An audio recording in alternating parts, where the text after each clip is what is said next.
Hello, everyone. Welcome to Banter Blitz, the Christmas edition of December. I'm David Smerdon, coming to you live from Australia, and we're almost ready to get underway. So, Merry Christmas to everyone. As you can see, the weather in Australia is not particularly Christmassy here. It's a balmy 30 degrees, perfect weather for me and for chess.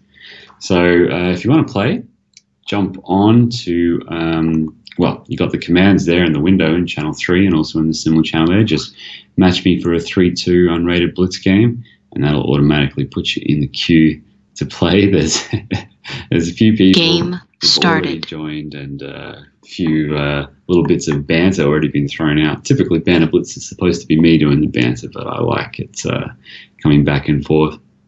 A few comments already in the chat about don't mention the cricket. Yes, another good thing about Australian summer is that it's cricket season, one of my favourite sports. Probably not a big deal for most of the listeners, so I won't go into it too much. But if I do play against any English men or English women, I probably won't be able to resist a few cricket jibes. Anyway, that's for later. We're underway already. So Indiana Fats, we've played a couple of times here in Banter Blitz. I really like playing the regulars. And a couple of names come up quite often, and Indiana Fats is one. Yeah, we've played quite a few times now, so this is good. I really like, as I said, playing against people who are the regular Banner Blitzers. I can see that Ears is also in the chat as well, and Cap78 Red. We've had some great games, so it's good. Almost feels like we've got the band back together. Now, Indiana Fats and I, we've had some really interesting games over the, I guess, years, but particularly months from this last 2017, and I have a feeling that my opponent has at least scored a draw against me once. So we've had some close ones despite the big rating gap, so I definitely know not to take this game lightly. And as I say those magic words, I just blundered already. I can see that I've blundered something on B7, which was definitely not my intention. So that's going to make my life already a little bit tricky. You can see there I just left that diagonal open. So now I'm the exchange and a pawn down already, just as I say that I should not take my opponent lightly. But it's okay. I mean, of all the blunders one could make in the English, losing the exchange, but getting White's fianchettoed bishop in compensation is actually a pretty good deal, because that bishop is super powerful. So I'm actually not too unhappy with what's happened. Still, I mean, this is not great, but it could be worse. That's what I'm trying to say. It could be worse. So at the moment, I'm just a pawn down. Indiana Fats is also probably thinking about the same thing that I'm thinking about, which is that bishop on b7 is a powerful piece normally. There's really no choice now. I think the rook has to be taken, but you can see that White's light squares around his king are really exposed. So that's why my opponent's probably having a big think here, and has actually decided not to take it, which is an interesting decision. Could come back to hurt, actually. Let's see what happens. At some point that rook has got to be taken. My opponent's running a little bit low on time. I've picked up one pawn. It really all comes down to White's kingside now, whether I can drum up some sort of initiative, but that rook has to be taken. Now is the move. My opponent, I'm not sure what they're thinking about here.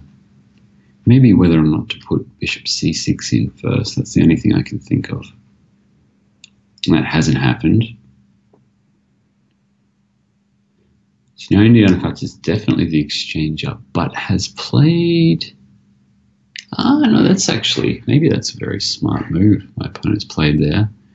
I'm really struggling here to find Yeah, this is already a bit tough for me. What's the time situation? Oh, I got a bit of time. Whew. This is not how I was hoping to start today, that's for sure. So now I'm a rook down. That's not great. but that king is still quite exposed, so it's not an easy situation actually for my opponent with only a minute left. I mean, he's a rook up. A rook is winning, but I don't see exactly how he's going to get out of this. It could be a nice swindle to start the day.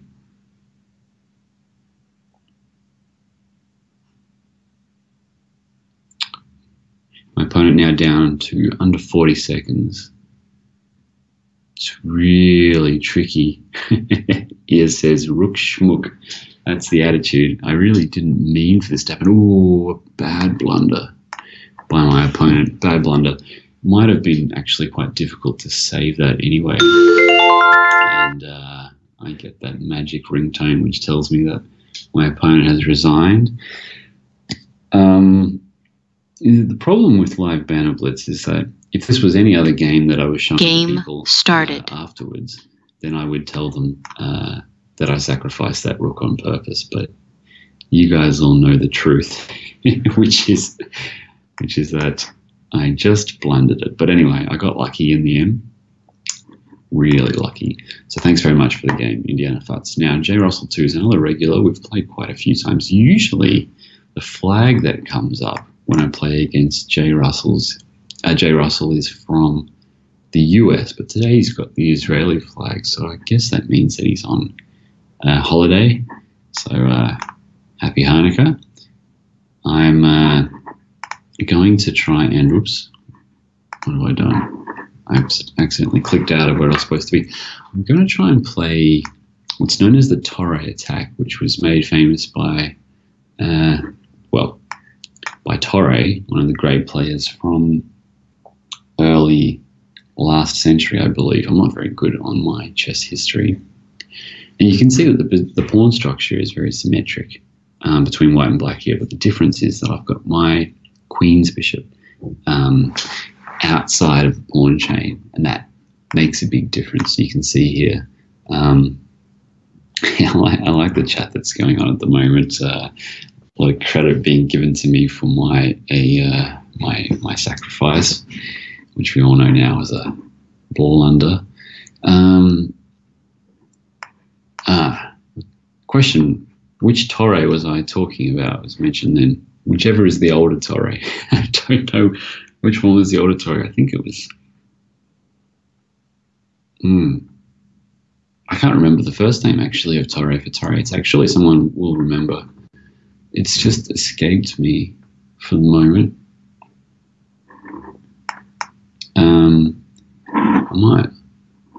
I'll look it up while J. Russell's thinking. Oh, no, he hasn't given me the chance. You can see it's very easy development in this position. Okay, see if I can find it up for you guys. Torre attack chess. Let's see if it comes up. My opponent having a think because I've got like a nice attack starting out here. Ooh, I just blundered a pawn. Oh my God, what is going on with me? This is ridiculous. I don't know how I keep popping things. That was a really dumb move by me.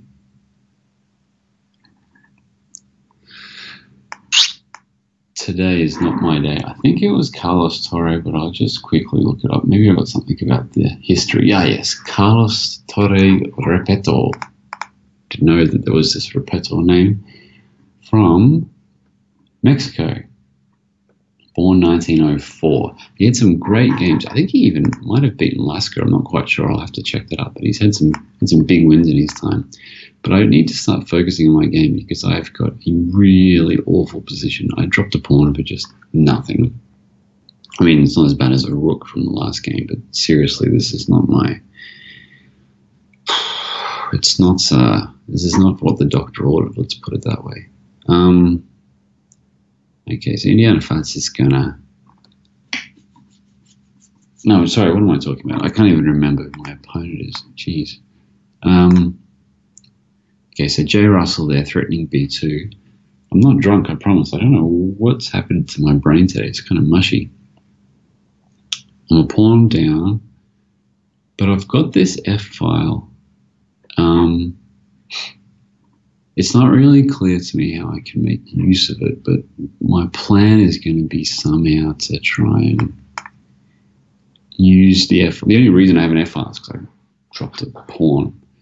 But yeah, as mentioned by Ears, there is another Torre, Eugene Torre from the Philippines, who actually played in the last Chess Olympiad, even though he's gotten on a bit, but he's a fantastic player. I hate my position. It's terrible. If I can get a knight to E5, that might make my life a bit easier. My opponent's pretty low on time, so I might have to try and use that again to my advantage. I want to set up for a rook takes F6 sacrifice. So Queen H4 is sort of in the mix now. Yeah, okay, so let's... What should I do? No, knight F3.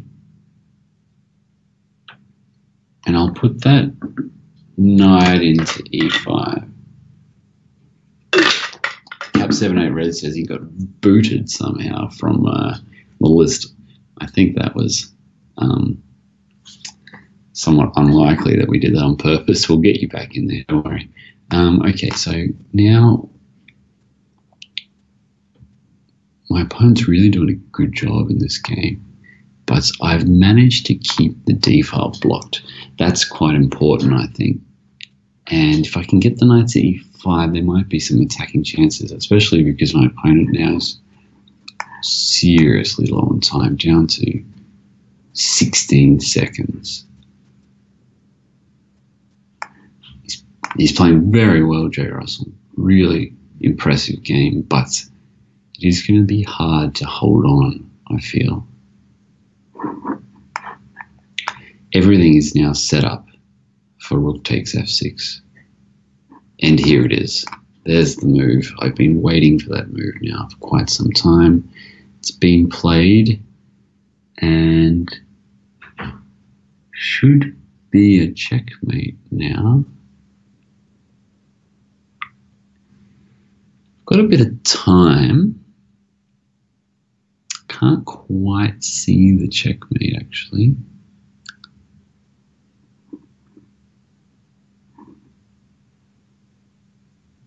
Can't quite see it. Unbelievable. My opponent might have actually escaped. Oh, he's run out of time. I think actually after rook Fe8, I couldn't quite see the checkmate. Feels like I should be getting on top, but it wasn't clear. But anyway, that was game started. Really quite a mushy effort by my head, so apologies for that. I'll try and turn some of these sound settings off. I'll see if I can fix that up there. Just turn the sounds off for a second. All right, now we're on again. So, that's not a name that's easy to pronounce. JMELQ92501. Just rolls off the tongue, doesn't it? Okay, so we're on. Now this is, I don't think we've ever played against each other. That's a handle that I'm sure he would have remembered.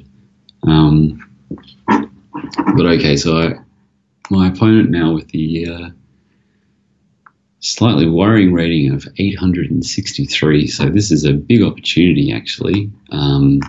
Not often you get a chance to play against a GM who's rated almost 2,000 points above you. So I hope my opponent enjoys this. It should be a nice, nice experience, I hope.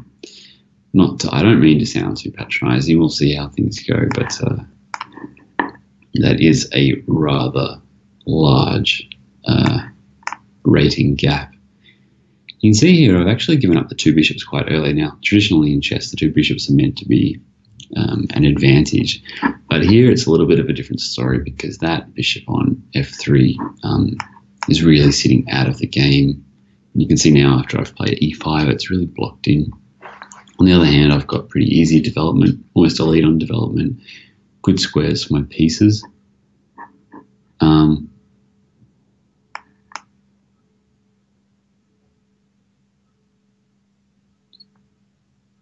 don't know if you guys can hear that, but it's a fire alarm in the building next to me, not in my building.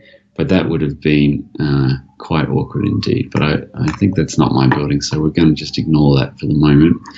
This could turn out to be a very exciting Banter Blitz, though, depending on how things go. All right, so I've won a pawn on c2, and now I've got big pressure because my opponent's a bit weak on the back rank. So I've got this move, knight takes e4, that I'm going to play now, and now I'm trying to expose that weakness on the back rank. So rook d1 check is the next move that's coming up. If bishop takes e4, I think that was still the best way to go. Certainly not bishop g5, so I've just picked up that bishop there, and now that's an extra piece. So things should be reasonably routine from here. Those who were present at the last Banter Blitz might remember that we had a very interesting set of problems that arose, both technical glitches and also my neighbor involved in construction. So I've decided to move to a new location for today's Banter Blitz in the hope that we wouldn't have such problems, not counting on the fact that there might be a fire alarm. It seems to be endemic to my performance on here. Unfortunately for J-Mal, that's another bishop gone. So that's 2 bishops gone in 3 moves. Now that bishop pair is down to a bishop absence. Trying desperately to find some way for the king now, but for his king to get into the game, that's going to be a bit tricky. And yeah, this is probably, my opponent hasn't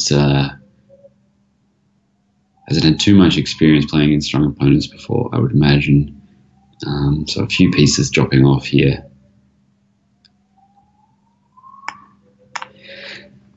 And unfortunately for JML, I'm not going to show any mercy. I'm going to try and keep as much space for other people to jump in line as well. So I'm going to not draw this out, go straight for mate, and my opponent decides that that's probably the best thing to do as well. So thanks for the game. I hope you enjoyed that, JML.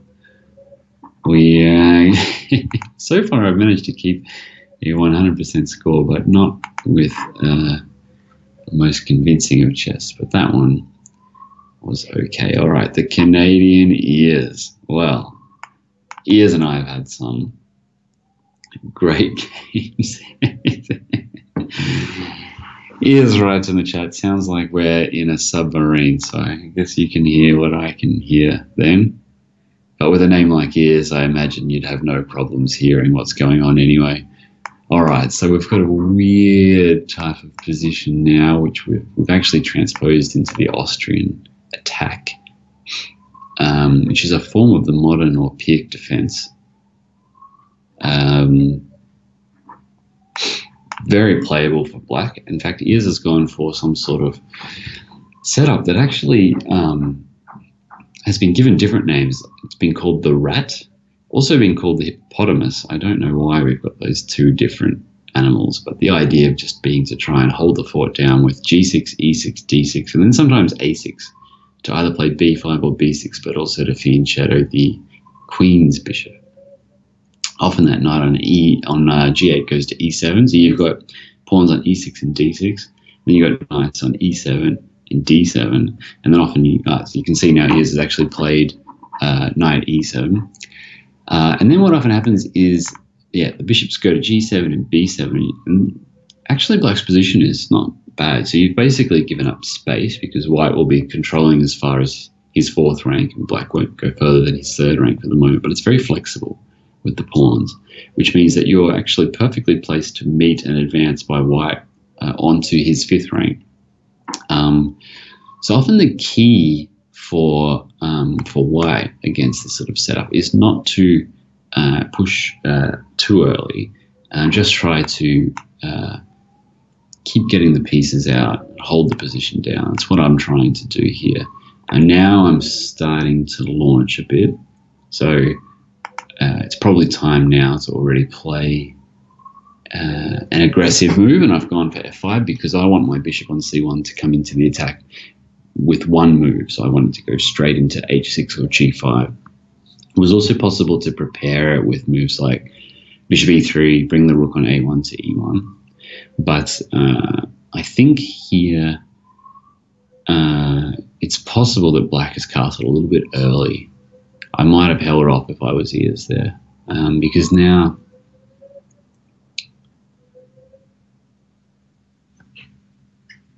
submarine noises have stopped. You can see ears has gone into a, I was going to say gone into the tank. That sounds a bit too submarine-y, but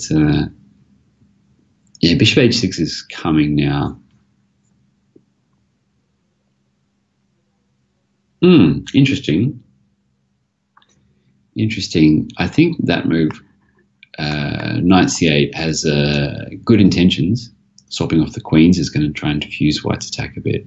But the downside is that it takes a piece that was defending black's king side and moves it to the queen side. So now it's one less piece that is going to be able to have to defend against my attack, which is now really rolling.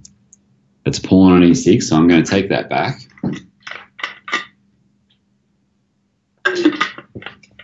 And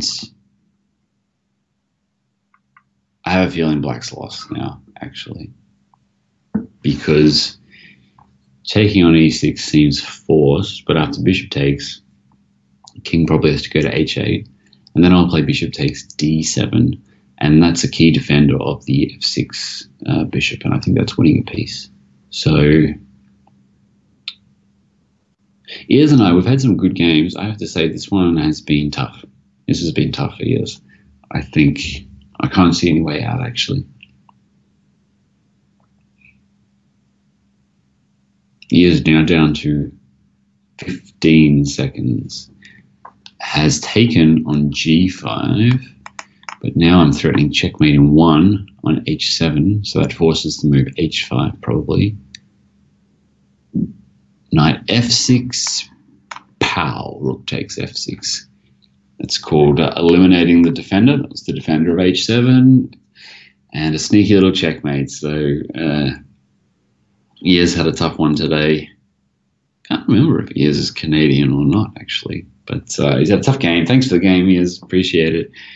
Probably Ears was distracted by the submarine noise going around. All right, so Legend Iron Man from New Zealand. No way. I don't think I've ever played a Kiwi before on Banter Blitz. This is great. Cool. Okay, so Legend Iron Man. The New Zealanders are actually well known for their Iron Man skills and the Iron Man triathlons and so forth. So this is really great. I'm kind of excited to play against someone with this name. Ears is Canadian. Well, good on you, Ears. Thanks for the game. Much appreciated. So now we've actually got a very interesting opening. Now, I'm trying to play the classical Dutch, which, to be perfectly honest, I don't know very well. So it'll be interesting to see how I go with this.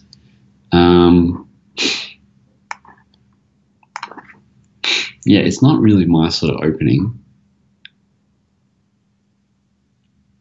It's a real Commonwealth sort of game today. We've had a Canadian, we've had a, well, now I've got a New Zealander. Just need to get a Jamaican and an Englishman and we'll be set. Yeah, I can see again my plans. Typically when I play, I'm not a very subtle guy, either on or off the board. And you can see here I've just launched everything towards the king side, just bringing everything across from my perspective from right to left, so towards the king side. White, on the other hand, has sort of done the opposite, playing queen b3 and so forth. So I don't really have enough to attack just yet, but typically in these sort of lines, if you can play e5 with black, that should help a fair bit. It's going to be a bit difficult for me to get that move in, so I'm not... my main concern is I don't really know how to continue my attack. Like I said, I'd love to play this move e5, but I just can't see how to get it happening. So what I might do is I might play the little b6 move. The idea is just to get that bishop to b7, where in my dream world, it'll help me checkmate on g2 at some point. It's probably not going to happen, but I like that idea. The drawback of putting the bishop on b7 is that it weakens my e6 pawn a little bit, which isn't great. So that's a bit of a concern, and my opponent's already sort of trying to take advantage of that a bit. So my position is a little bit suspicious right now. Because bishop b7, I might get hit by the move d5, which would be a bit annoying. Actually, my position is really quite dubious. My opponent's up on time. I thought I could play bishop b7, but up to d5, I think I will just incarcerate my own bishop and probably lose the e4 pawn. So I've gone for a little sneaky idea here, which you'll be able to see now, which is that I'm going to give up the e4 pawn, but I'm going to get the, actually the e3 pawn by taking on d4, because the bishop on f4 is unprotected now. So that's quite a useful transformation, because now I have the two bishops. Remember in the last game I said the bishop pair, they're not always useful, particularly if those bishops are sort of hemmed in, but here my bishops have a fair bit of potential.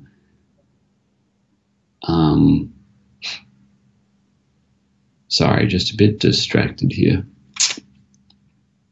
I have to bring that rook a bit further back than I was hoping. Yeah, so my bishops have got a fair bit of potential because the pawn structure is quite flexible, which means that I've got the flexibility to choose ways to open it up to keep my bishop space.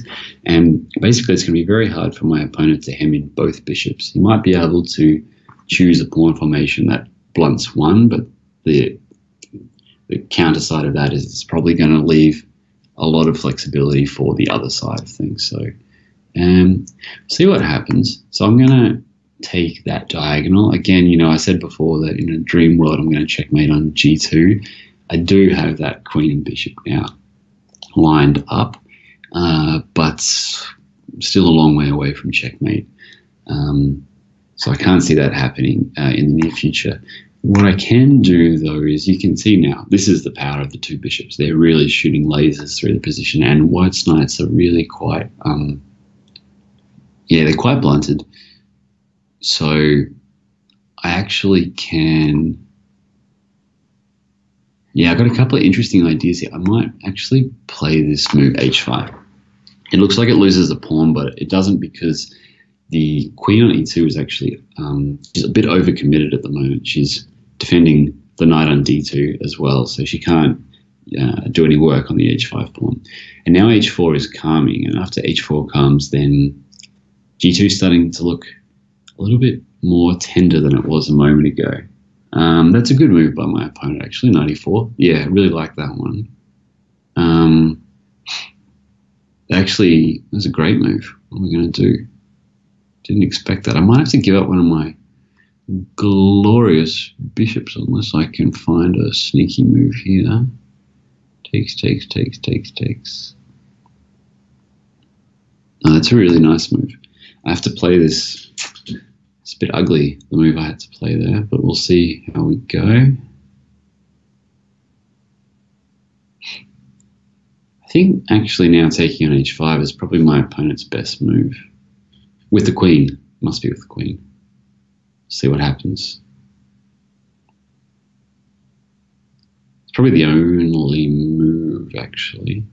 Everything else probably loses. Yep, done. Good move by my opponent. And now the time situation starts to get critical. So I won't do too much talking as I try to keep things going here.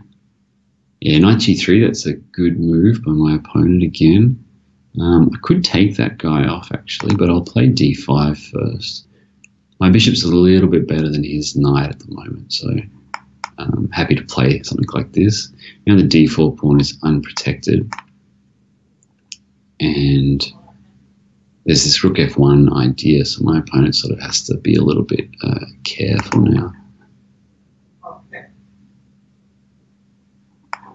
Now I'm starting to really motor, and c2's coming.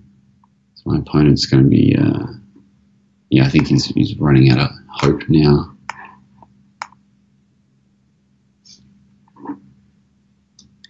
I think I can probably just play c2.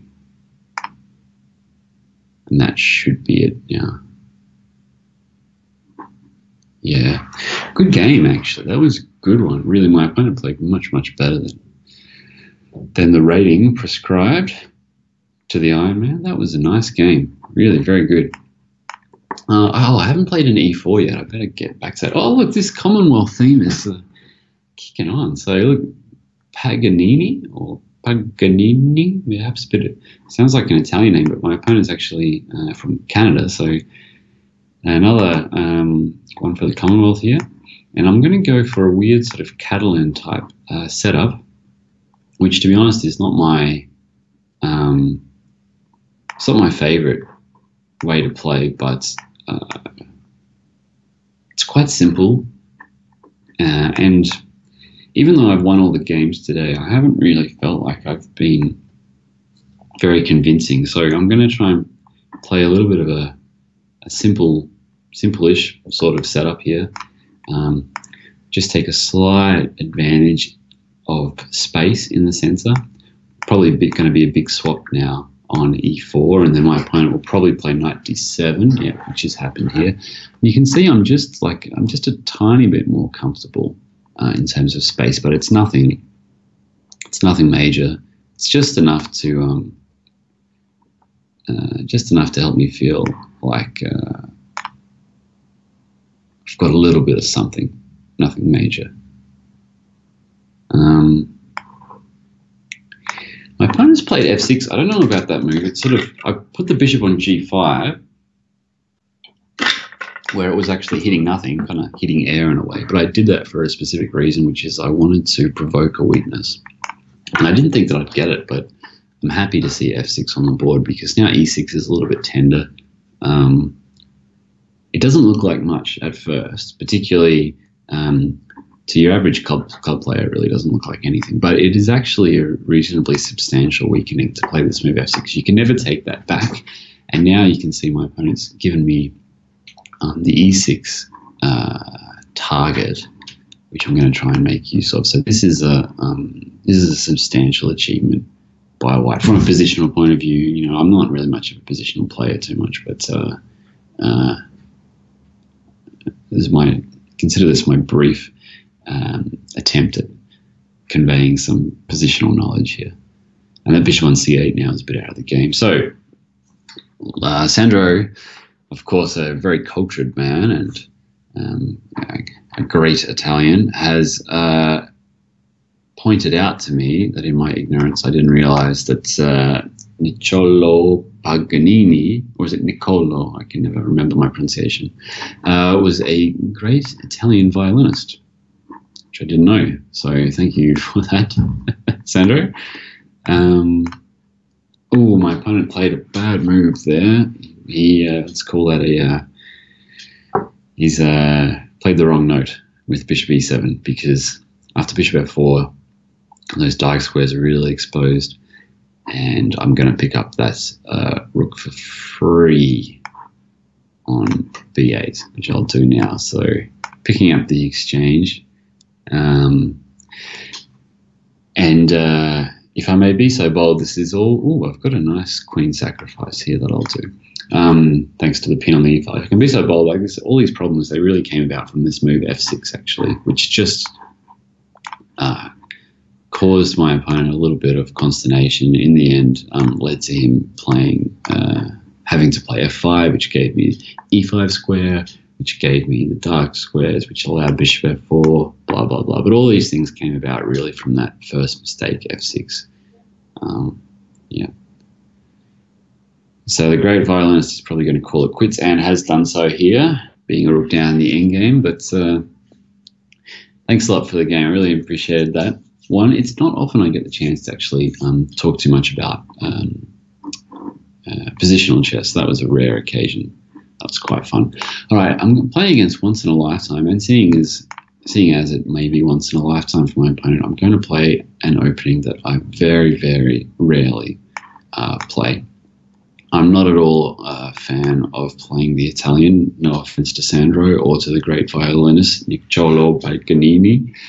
It's not my cup of tea, but today I'm going to try and give it a go. I just find these lines, I just never really understand what's going on. But today we're going to try it out just to see. We've got an almost completely symmetric position at the moment, which is another reason I don't like playing these lines. I like the asymmetry as quickly as possible. I'm trying to keep it asymmetrical, and I've done that here by just delaying my knight from moving from g8, but of course the position should just be completely equal. These moves bishop e6, I don't know if they're really very good or not. I never understand these positions. There are some players who are extremely good at these sorts of positions. Karyakin is one. He understands these type of structures very, very well. Another player is, well, of course, Magnus, but Magnus understands everything very well. So that doesn't really give us much extra information.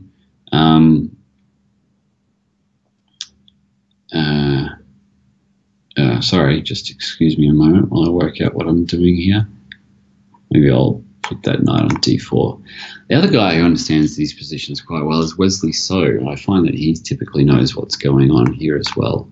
But me, no, I don't. I'm not very good with working out how these pawn transformations work. I think a lot of it comes from just a lack of experience for playing these positions, but I've never studied them. So here, for instance, I've got the bishop versus the knight. In some positions, that could be good. On the other hand, if the pawn structure loses its flexibility and the pawns my pawns end up stuck on dark squares, this could be very good for white with maneuvering the knights, and I could really struggle for counterplay. So an example of that would be if I played the move e5 here, that would really reduce the flexibility of my pawn structure in the center, because it'd be very hard to push d5, and that would mean that my opponent would have lots of nice juicy light squares to maneuver his knights around to. So I've tried to avoid that. Instead, I don't mind the fact that we had a little pawn exchange, and I even don't mind that my opponent has now got the center, because at least there's more flexibility, which means that I can choose, do I want to play d5, do I want to play e5, those sort of things. So that's good. In fact, what I might do is I might try to take control of this f file. It's a semi-open file, which means that there's no pawn on it for me on the f file, but there is a pawn for my opponent. And I'll just build up the pressure there, because I haven't quite worked out how I'm going to transform this pawn structure. Hopefully that comes to me soon, because I don't have much time to work that out. I have a feeling that I should be playing the move e5. Normally I would like to play d5, but here I think e5 is going to be the better move for me. Actually, what I'll do is I'll try to improve my knight. Again, I haven't quite worked out the best way to put my pieces, so I'm just sort of fumbling around for the moment.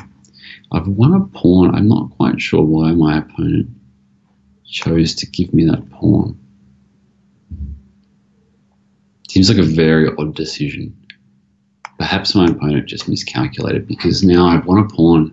I have big pressure on f2, and my bishop on b6 has come into the game. So this is a seriously good result for me. It looks to me like I can actually take on f2 here. Rook takes, rook takes, rook takes, rook takes, queen e1. I'm not calculating as well as I usually do today, but I'm pretty sure that I can get away with this. It looks to me like queen e1 check means that I'm going to get that rook back. You can see here, this move bishop takes f2, and now bishop takes g3. And unfortunately for my opponent, not only have I won a pawn, but I won a bishop and a queen as well. So that was quite a fast transformation. I didn't expect that to happen so quickly. Unlucky, bad luck there once in a lifetime. I think that e5 move was the problem. Things sort of went downhill after e5. Yeah, sorry about that. Got a few people writing to me actually sort of saying, can they play against me? Yes, you can. What you need to do is to match me to a 3-2 unrated game. So that's match Smurfo 3-2U will get you to the to what you need, and then you'll get the queue to play. That's what Cap 7-8 Red has done, I think, about 4 times today, and it's managed to work out for him. So give it a go if you want to get in the queue. We've got a fair bit of time, so there's a good chance you'll get a game.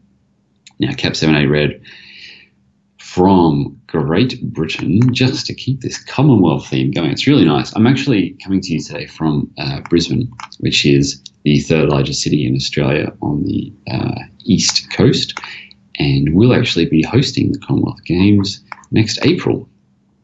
So the Commonwealth Games, basically all the countries that Great Britain went into and screwed up at some point in the past.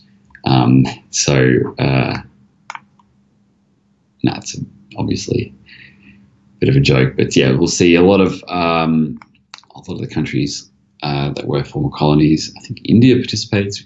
We've got Jamaica and a lot of those sort of West Indies there as well. South Africa, Zimbabwe.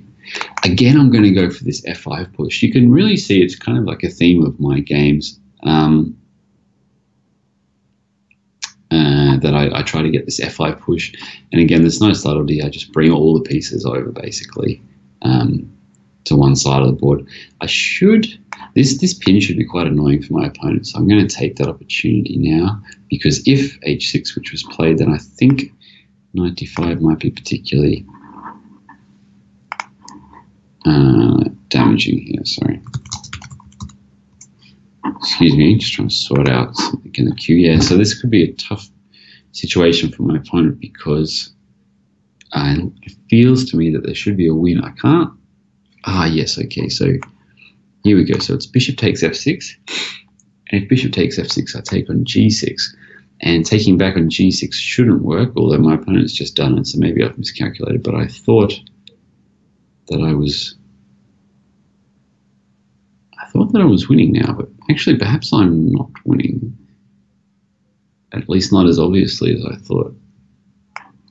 Knight takes f6 is double check, but King g7 actually keeps my opponent in the game. I'll have to give up that knight again. But I've won, after all that, I just won one pawn that really doesn't seem like good value for money to me. I felt like I should have earned a lot more than that. So that's a bit of a disappointment from my perspective. I will get an extra pawn out of this, but it feels like I should have had a checkmate there. I'm pretty sure I missed a checkmate. I don't know exactly what it was, but I should have had something more there. Not to worry. I don't know about my opponent's last move. There's a saying that we teach our kids sometimes here in Australia, which is knights on the rim and dim. And my opponent here has put his knight smack bang on the rim on a5, which means my bishop is really dominating the game. It's really just a matter of bringing my rook over to the king side now, because we're only down to 3 pieces each, but my opponent's knight is way on the queen side, so a long way out of the action. There is no way my opponent can survive this endgame if he swaps rooks. So and that's what's happened. The easiest is also the most boring method, which is just to swap off that bishop for a knight, and I think I'm probably going to do that actually. It's well, won't be necessary because my opponent has made the accidental blunder b6, and now that knight can't retreat at all, so I'll pick up the whole piece, and this will probably be resignation from my great British opponent, to whom I should definitely not mention the cricket. Thanks for the game, Cap78 Red. I'm glad you could get in the queue after those little hiccups before. Nice game. You played pretty well. I was quite impressed that you actually managed to almost slime your way out after things started going a little bit badly. I'll do another e4 one. Virtuoso. And let's have a wing gambit. Those who are regulars to my Banter Blitz know that I really do enjoy the wing gambit. My opponent has decided to decline it here, Virtuoso from the States. And that means that I've just got a nice, safe space advantage now. I'm going to keep trying to play things as aggressively as possible. Bring my pieces into the middle. Ooh, that was a very bad move I just played. My queen might run out of squares here. No, that was not so good. I'm actually in a knight f6. Oh no, everything is okay. No, my last move was not very good. Anyway, I do have a space advantage, so I should be better.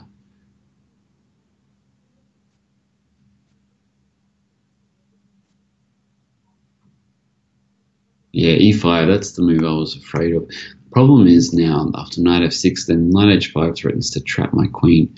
Kind of out of nowhere. There's no way that black should, by any right, be doing this well. But it's my own fault.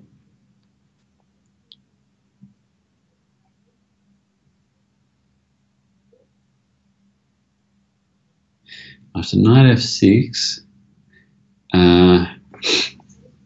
it's really very awkward to stop this knight h5 move, trapping my queen.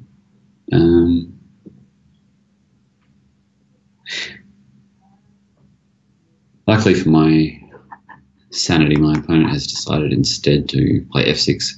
This is the second time I'm going to criticize the move f6. I think it doesn't really serve any great purpose here, particularly because that knight on g8 now doesn't have a good future. That enables me to be a little bit more ambitious than I otherwise would be. You can see my opponent's development here really lagging, just a bishop out on e7, that's it, and I wouldn't even call that a developed piece. So development is really an issue here for black. And it's a really ugly position for black. I can't see a good way to get about this. I'm not even sure that I'm going to push h5, even though it is very tempting. It might just be an idea to get my pieces out. Basically, as far as I can see this position, my knight on b1 is the problem. I can't see a great square for it. If I can get my knight on b1 into the game, though, then this should be very comfortable. I just can't find a nice way to do that.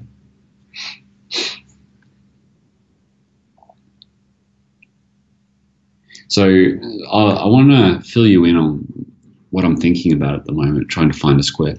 The square that I've come up with is actually f5. And it seems a bit strange because f5 is obviously very securely defended at the moment by the pawn on g6. But I want to play the move h5. In fact, now might be the moment. I'm going to play h5 now. And now you can sort of see the way that I was thinking about this position, because my opponent really has to play g5, which he's done. And that gives me this great opportunity here to play, well, I could actually play h6 first, but basically the idea is that my knight can now come back to e3 and go to f5. And sometimes it's quite difficult to think about these things ahead, but knowing that you've got these levers, which is what h5 is, it's a lever to hit that pawn on g6, can help you think about squares that are going to open up in the future that you're going to be able to use. And here you can see that f5 is a beautiful square for this knight to go to.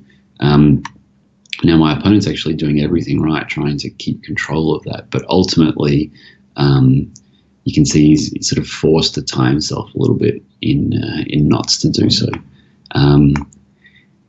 And I'm going to try to now focus on the light squares. You can see that's where my opponent's particularly weak, so I'm going to maneuver my pieces. You can see both my knights are on dark squares. A knight on a dark square, by definition, attacks a light square. So I'm not trading any pieces, and as soon as my opponent commits to a side, which my opponent has just done, then it's time to launch the attack. And my opponent really had no choice because couldn't castle kingside. That knight on f8 is basically out of the game. So, I can't criticize the way that Virtuoso has played here, given the situation he had. But now things are really going to get tricky because that king is definitely not safe. So, even though my pieces are all sitting over on the king side at the moment, because of this space advantage, and particularly because of black's knights trying to hold down f5 and these weak light squares, it means that my opponent's chances of surviving this attack are small indeed. In fact, now, can I play? I really want to checkmate with a sacrifice. I haven't actually had any big sacrifices so far today. I would really love to have one. It's not easy to see how I'm going to be able to win with... Oh, well, then bishop a6 will win this game. I'm going to win this game in a way that looks like it was effortless, but that's really not the case.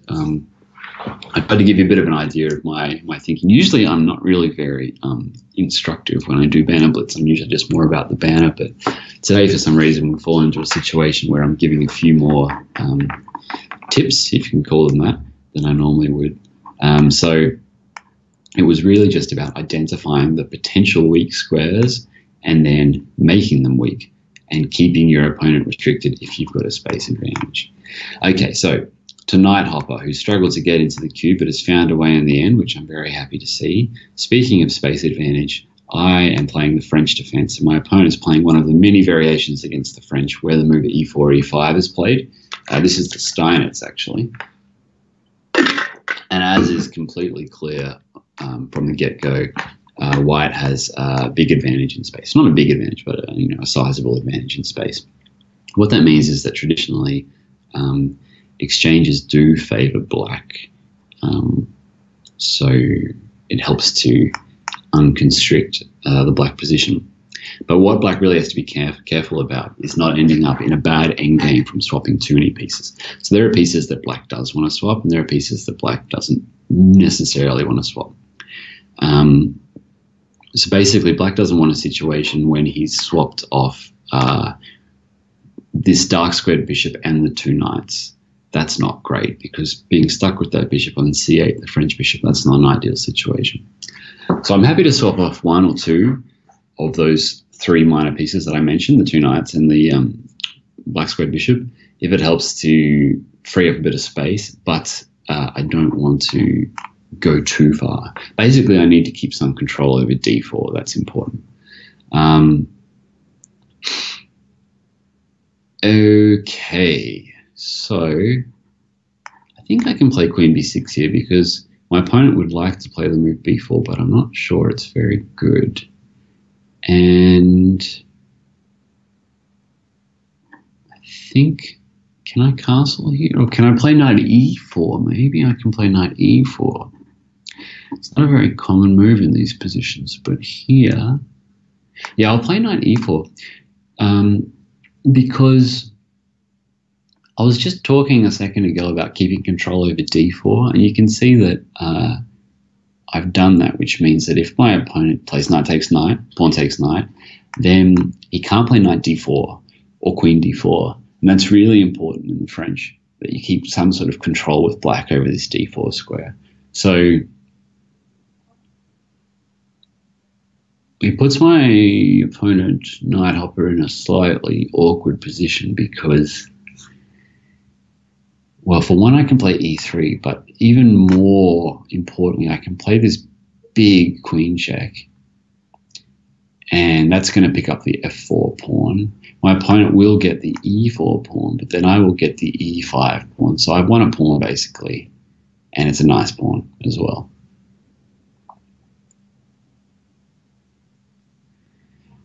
So this is a good result. You can see that I have swapped off two of these minor pieces, but I've done it with particular purpose. The first one was to relieve space, and the second one, having played knight e4, was with a specific tactical objective in mind, which was to get this queen e3 check and pick up the e4 pawn. I still do have this kind of rubbishy bishop on c8, but that's sort of okay.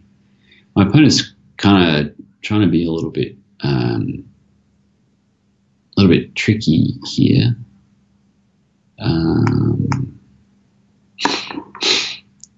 But I've won a pawn, and basically if I can get this c8 bishop to c6, should be pretty comfortable. Yeah, okay, so probably I'll play rook d8 here. I kind of would prefer that my opponent be the one to do the queen swap, just because whoever does the queen swap, the other side will get this extra tempo. My opponent is being a bit, it's frustrating me a little bit. That's okay. Oh, a pre-move, very good. Now, bishop takes c6. If my opponent could play that, that would kind of suck a bit for me. So what I'm going to do is I want the knights off.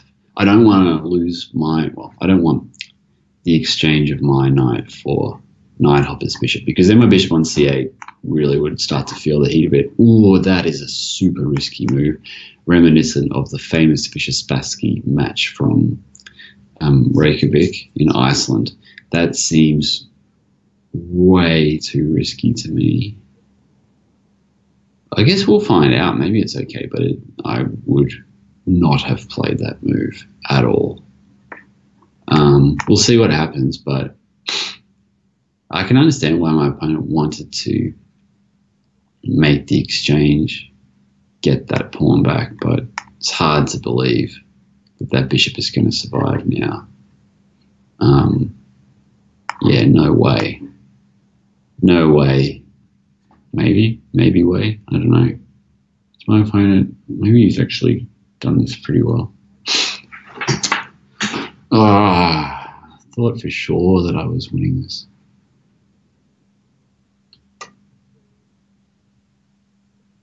Pretty sure I'm winning. That bishop, I don't want it to get out. There's not going to be any escape as far as I'm concerned. It's probably going to take on g6 now and play h5 again, I guess. Yeah, that's what he's done. So in the end, the bishop's going to get free. La-di-da. But, yeah, I've got a lot going for me now, this pawn. Maybe I'll push. I think my opponent's probably going to lose on time, which is a bit of a shame because Knight Hopper's really done a good job at fighting back. But I just can't see a way now because I'm going to get this rook check on g2 and that's going to be just killer. Maybe it's not going to be killer. Maybe I messed this up again. Let's see. I really should have. Ooh, that's a risky move. Is that okay? Oh, let's go into the endgame and find out. It's kind of interesting now. I didn't think we'd actually get this far, but this is reasonably interesting. It's very hard to believe my opponent can survive because his pieces are just too awkward. For instance, bishop g4 now, h3 check. I think e2 check should win. h2, it's just too much for my opponent now. He can't hold on anymore. He tried hard, but that's all she wrote. Whoa, good game actually. Knight Hopper there, really fighting back. Thought he was going to lose that bishop for sure on h7. I can't remember. Yeah, it's when Knight Hopper is saying at least my bishop didn't get trapped. Well, that's for sure. I mean, I didn't expect that. There was this, there was the famous, how does it, think about this. It was Fischer-Spassky game, and it was bishop takes h2. Yes, Fischer-Spassky from 1972. Oh, Spassky-Fischer, 1972. Game 1? Was it game 1 or game 2? I can't remember. But it was, very famous game, if you ever want to look it up. Drawn bishop endgame, completely drawn. And then Fischer played this incredibly hard to comprehend the move bishop takes. Yeah, it was the first game. Bishop takes h2, getting his bishop trapped.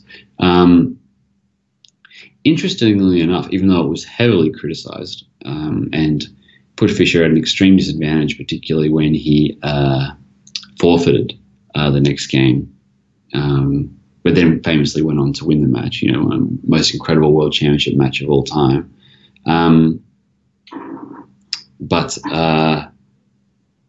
I think it's the case, actually, that computers have subsequently found that it would still have been a draw. Actually, Fischer's move from a computer's perspective or an objective perspective still is a draw.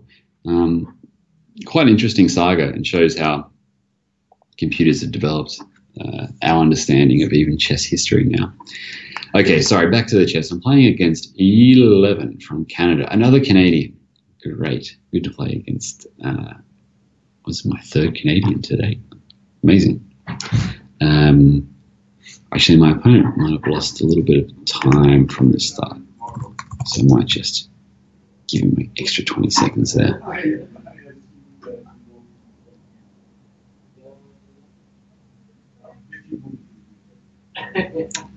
And again, we've got that same sort of position where I've tried to set up almost the same sort of pawn structure in most of my games, where I've got this pawn on f4 or a pawn on f5 for black. I didn't do it on purpose, but it sort of ended up happening that way. And actually, I'm trying to remember, but I think it was in November in the Banter Blitz that I actually played against 11. We had a game that went very similar to this. I don't know what's actually happened to 11's connection, but we had a very similar sort of opening, in fact, almost the identical opening. And I won. I remember this game now. I won by playing this f5 pawn sacrifice, which we've seen happen a couple of times so far today. So that means that 11's had a whole month to come up with some improvements. So we'll see what it is. But this so far is looking to me eerily similar to a game that we already had. And it didn't go well for 11. I remember this. I ended up winning a queen, and I got my queen to h4, pawn to f5, bishop to g5, brought my other rooks to the middle of the board. It was quite a brutal attack. Now, 11's having a big thing to try and counter what I guess he knows is coming. But this is too much thinking, way too much thinking. 11 has really got to make a move here. Under a minute already after 8 moves is not going to bode well for the future.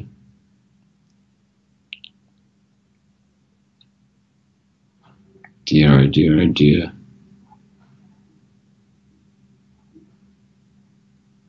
What is going on? Maybe it might be a problem. Maybe 11's got some problems in the home office, because surely this cannot be a think in a 3-minute game. This is deadly now. I'll have to assume, knight c6 played, but something must be going wrong, because this is a time advantage like nothing I've ever seen before. I have a feeling we might have some technical issues there on the Canadian border, because and the good thing, I mean, you can see that the setup that I've got here in attack is actually a Grand Prix attack sort of setup. Or is it Grand Prix? Grand Prix. Must be Grand Prix. Ears will tell me. or all-timer. He's around. But the attack really plays itself, you can see here. I mean, just play the move F5, put the bishop out in one move. Doesn't matter that we've sacrificed a pawn. It's not a big deal, typically. Put the bishop on H6.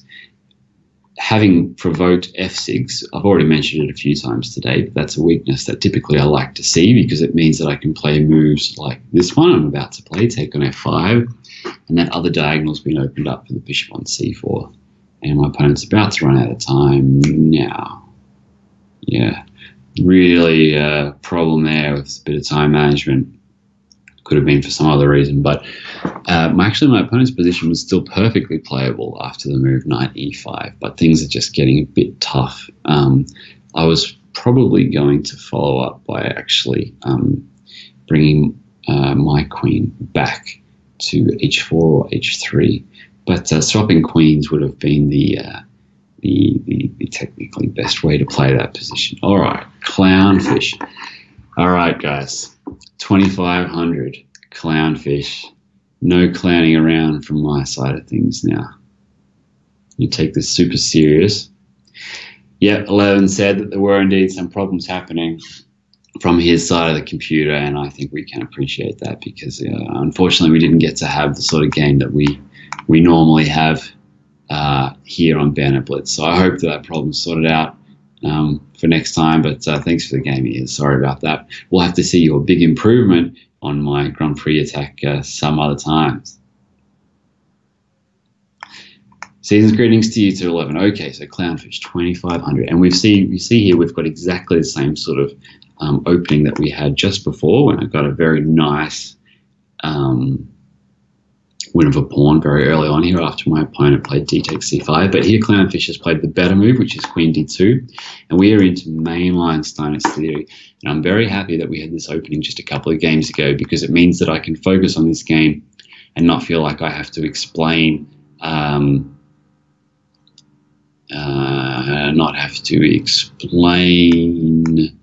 all the positional features of this opening because we had it just once before, which is nice because I have a feeling that this one is going to be a tough game. All right, so again, I've put the queen on b6, and again, you can see I'm keeping control over the d4 square. But most importantly, I'm preventing my opponent from castling kingside because of this discovered attack that would come through. I also didn't castle myself. That would have lost on the spot to bishop takes h7 check. One thing about the Steiner's French variation is that because my knight has been kicked out of f6, h7 is a bit tender, and often bishop takes h7 check. The Greek gift, sacrifice, is on the card, so I can't castle too early. You can see that I haven't done that here. Now, this game is already getting really interesting. I'm going to play b4. I need to win on the queen side in this opening, and that's what I'm trying to do here. Taking with the knight is possible. Taking with the knight is possible. I feel that taking with the queen is better.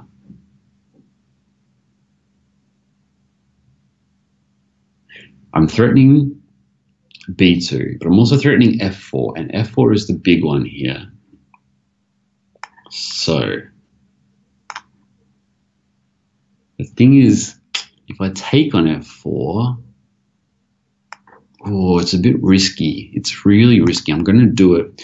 The problem is queen b6, but maybe I can bring my queen back to b4.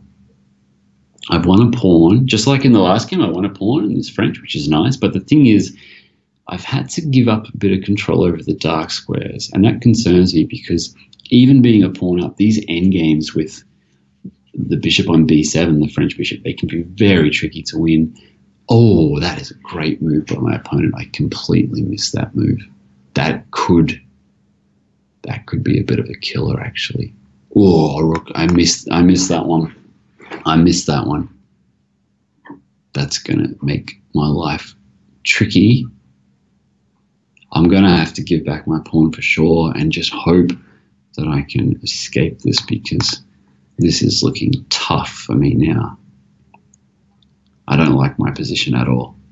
The only good thing is that the pawn that I'm going to lose back is the d pawn, and that means my bishop on b7 has future along the big diagonal a8 to h1, so that is good news. I could take on d3, but it seems way too risky, so I'm actually just going to get those queens off the board and keep hoping. Basically, I need some hope here.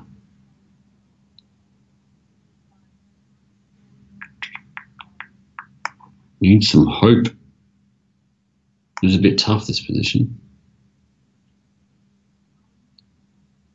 Now we're in a very interesting endgame, and before I said that these endgames are typically bad for black, which is true.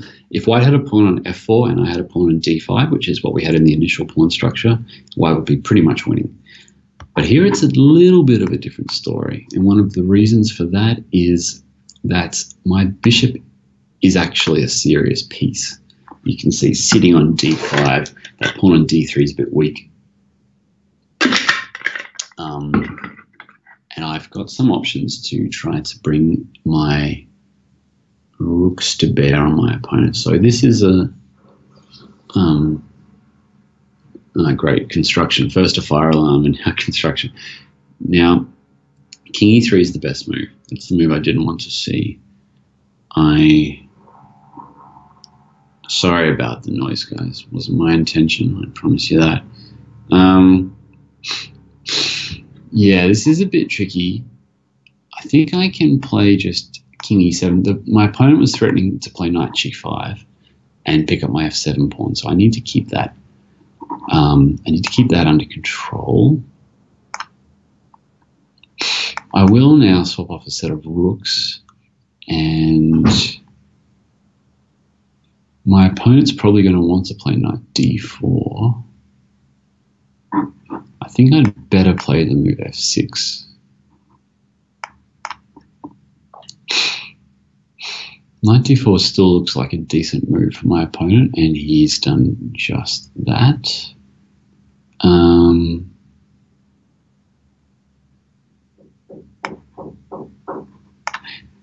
Yeah, sorry. I thought that I missed knight c6. It's really not my day today. My opponent now, let's see, 25 seconds. It looks to me like this should be a draw, but I have one big advantage, which is that I'm the one who can take a draw whenever I want, not my opponent here. And that's largely because of this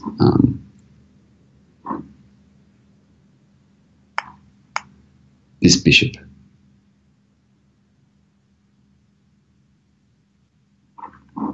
I want to play a5. You can see I'm just sort of not really doing anything at the moment. I'm just sort of maneuvering around a bit, waiting for the right moment to make a move.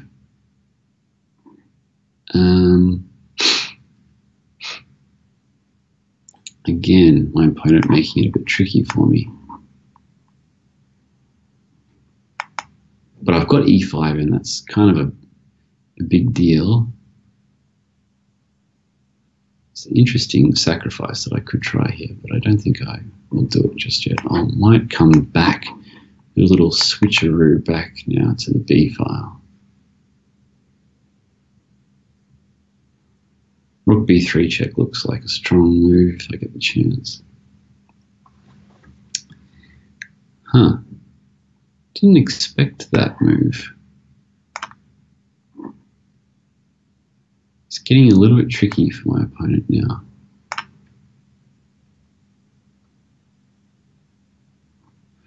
Ooh, risky decision there. Very risky decision.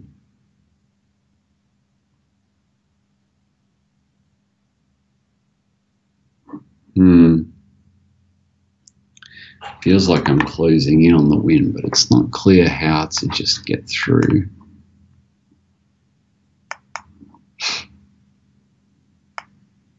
And I want that. What do I want? I want that pawn on b2. Oh, good move by my opponent. It's going to make my life tricky now.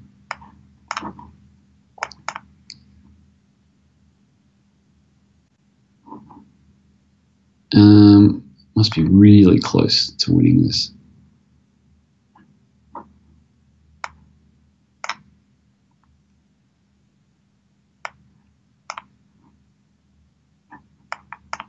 $16.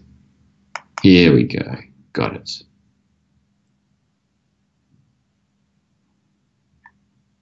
Got it.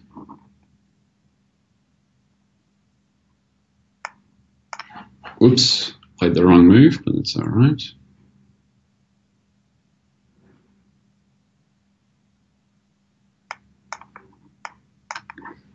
And there we go. That'll be resigned now by my opponent, I'm sure.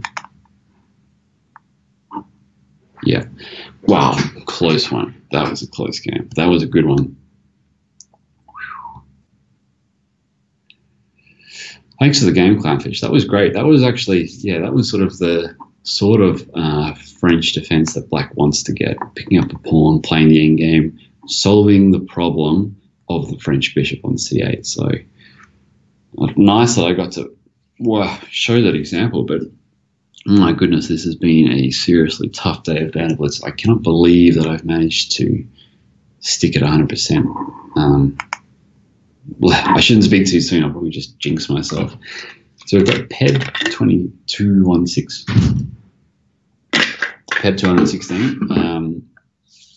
Don't know where he or she's from, but they disappeared. So guess that's not important then. All right, next up. Wow, it gives me a little bit of a breather, which is good because that last one was a tough one.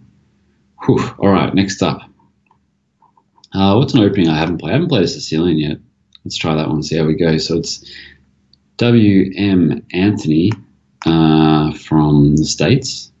We're going to actually get a nice classical open Sicilian here, which is good. I'm going to play an accelerated dragon. We actually saw Nakamura play the dragon recently in the London Chess Classic. It's typically not played by 2700s very much these days. A few 2600s still play it quite regularly. Garwayne Jones is actually a good example of one player who still plays it pretty often. I'm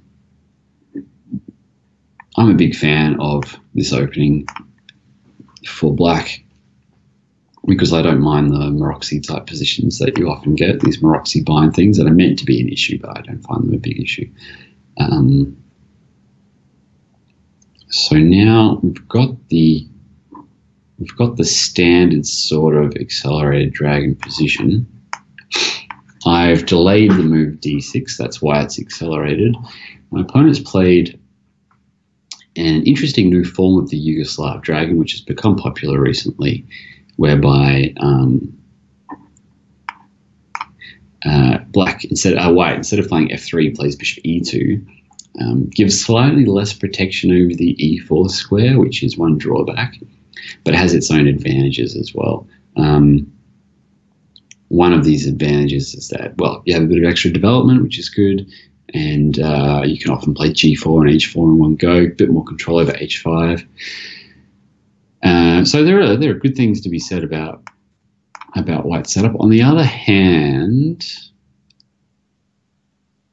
I'm quite happy with what I've gotten out of this. In fact, I'm going to sacrifice a pawn because I haven't sacrificed very much today, and I'm kind of missing it. So I'm going to sacrifice b5. So presumably my opponent will take it here, which has in fact been played. And I'm going to play queen to c6. So I'm going to give up the a7 pawn as well if my opponent wants it. But I'll get the e4 pawn at least. And I'm quite happy sacrificing pawns on my queen side because that's where I'm attacking. Often White's approach in these positions is to sacrifice his h and g pawns. So this is quite a... Yeah, even though it looks like my opponent's got these great pawns on the queen side, passed pawns, all that sort of stuff, White needs to not get checkmated first. If you can do that, yeah, sure, okay, the endgame's going to be all right. But the endgame is a long way away at the moment. So now, it's interesting. I really would like to target b2 somehow, but it's not so easy to do. So I'll put the queen on c4. My opponent, I guess, has to play king b1 here. Everything else looks like it's losing to me. King b1 played. Good, good. Now, knight e4 is kind of an interesting move. Do I want to do that? Or do I want to bring my knight around somewhere else? I'll play knight e4. It's sort of the principled move. The idea is that now my opponent doesn't have the bishop pair, and my bishop on g7 is a bit stronger than the one on b4. But the downside is that that knight could have been quite useful in the attack, and the more pieces that are swapped off, the closer we are to that dreaded endgame that I mentioned that I really don't want to occur. So actually I'd say this position is probably about equal, which means my opponent's done really well to get here. The reason I say equal, even though I'm pawn down, is because I think it's going to be super tough for my opponent to convert the pawn. On the other hand, I really don't see how I'm going to make any progress here, so probably it's equal. Having said that, you know that I'm going to play for the win, so we'll see how we go here.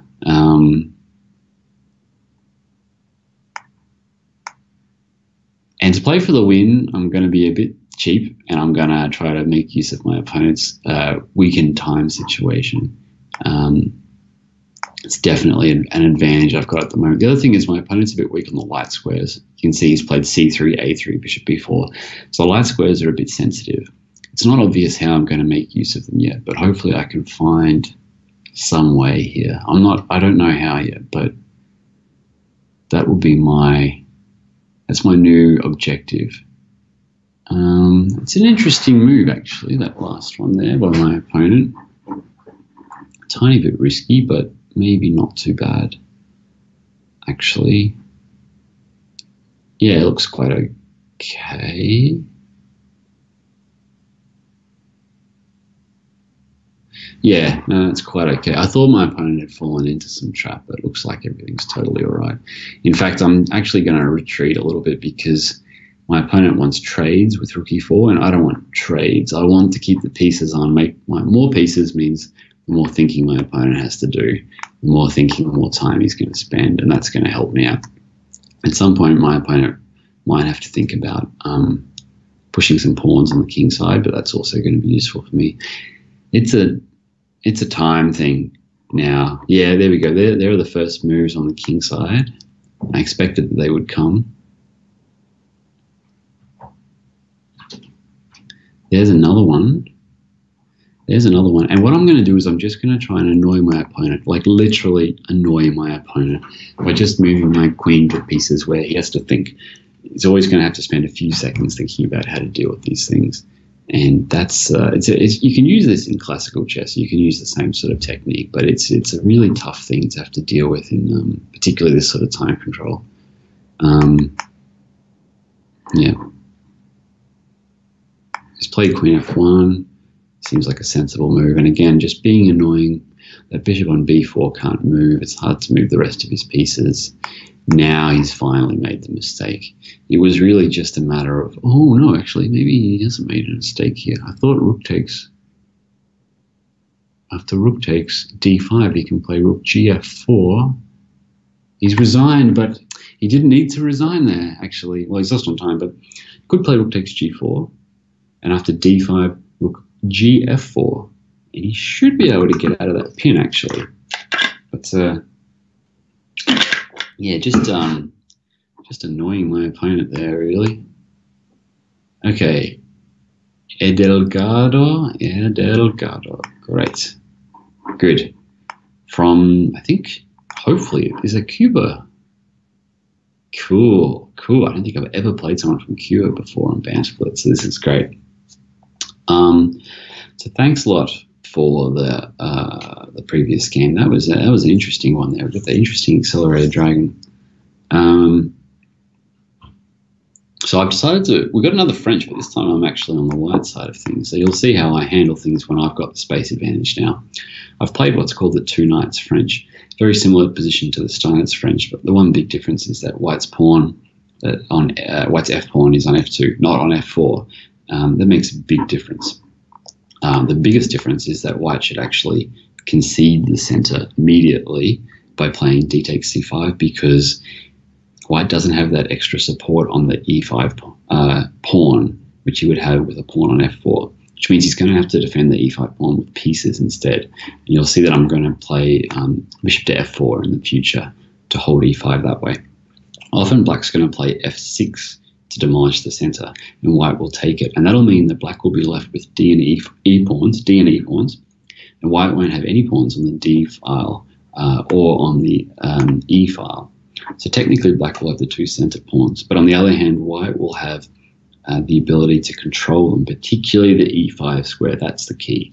If white can control e5, he has an advantage. It used to be known as the Nimzovich pawn center because it was Aaron Nimzovich who sort of developed this idea of playing around the pawns here.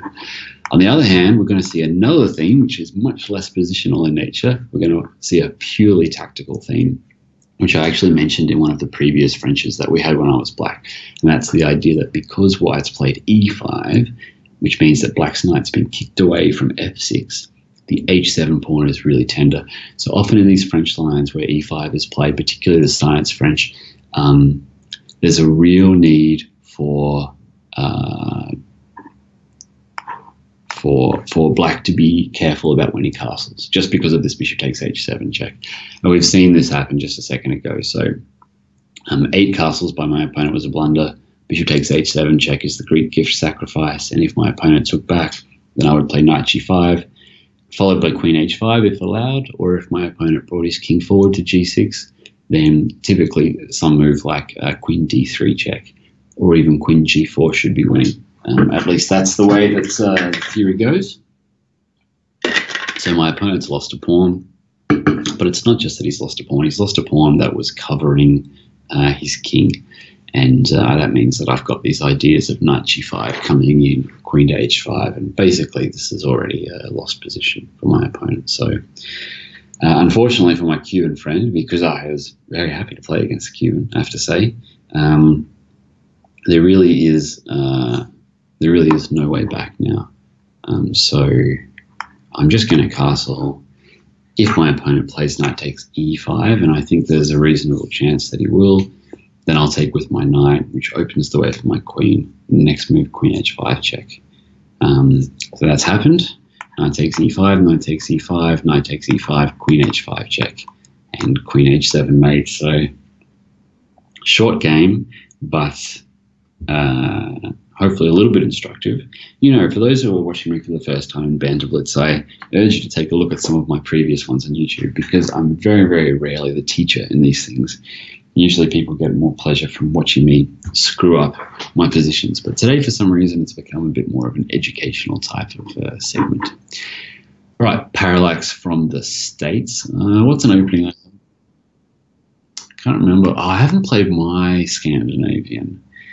And seeing as this is the last game for today's Banter Blitz, I will try to play my Scandinavian as some form of self-promotion. But didn't get the chance because my opponent has declined to take on d5. He actually, I guess my opponent wouldn't have minded transposing to a French defense, which could have happened if I played e6 instead on the second move. But the difference, and it is a massive difference between this position, which is some sort of declined Scandinavian, I guess, and the games that we previous had, the big difference is, of course, the fact that my bishop is outside of the chain. So the whole time I was talking about black's French bishop, the bishop on c8 being a bit of a problem. Here you can see the bishop is outside the pawn chain. I got a bit more space. And very nicely for me, I also have this massive square on d5. Now remember, that French endgame I had, my bishop actually sat on d5, and that was quite a nice square for that piece. Here, it's currently my queen, but you can see again a lot more space. My opponent has the e4 square, although He hasn't made use of it just yet, but perhaps in the future he will. But at the moment, I'm pretty happy with this position. Black's bishop on b2 is kind of blunted. He has lined up my knight on a5 here with that last move. But I'll happily bring that piece back, and I wouldn't actually mind, seeing as it is the last game, I wouldn't actually mind a kingside attack. Where I want that knight on c6 is to be on e3. Like, that's the big outpost in the position. I can get it there via d5. I can also get it there via f5, which is a nice square. At the moment, I have a bit of a problem getting it there, but I just want you to know that that's what I'm intending. So I'll tell you in advance. Like, that's the intention that I have, is to bring that knight around. We'll see whether or not I can actually make that work. So you're privy to my inner thoughts. And you can see here that my last couple of moves, so knight to c6, knight to b4, queen to c6, all with this one plan in mind. I'm a real believer in looking at the pawn structure and letting that dictate how you plan your position. So here, I looked at the position. It seemed clear to me that the position was telling me put that knight towards e3, and that's helped me to devise a plan. It's not clear whether I should castle yet. Castle queenside looks a bit risky. Castle kingside rules out the idea of a kingside attack via playing the move g5. Again, that's the lever to open up the g file here because of his pawn on f4. So because it's not clear, I've decided to delay castling. My king's in no danger in the center anyway. But you've been able to see the way that I plan these positions, and all of my last moves, basically from move 12 through, have been designed to bring this knight in. And unfortunately for my opponent, that plan proved to be reasonably unstoppable. So that's unfortunately for us, that's the last game today. And guess what? 100%. And I say this not to blow my own trumpet, but because it very rarely happens on Banter Blitz, and particularly after blundering a rook in the first game, I wouldn't have expected it. But I had fun today, and like I said, it was an accidentally educational Banter Blitz. So there you go, a little bit of knowledge that you can ruminate over as you go into the Christmas season before we come back in January and we go back to my crazy tactics and emotional roller coasters of blunders. So from sunny Australia and the warm Christmas season here, greetings to all of you. I hope you have a nice holiday wherever you are, probably colder than here. This has been David Smerdon from Australia. Thanks for joining, and I'll see you in 2018. Cheers.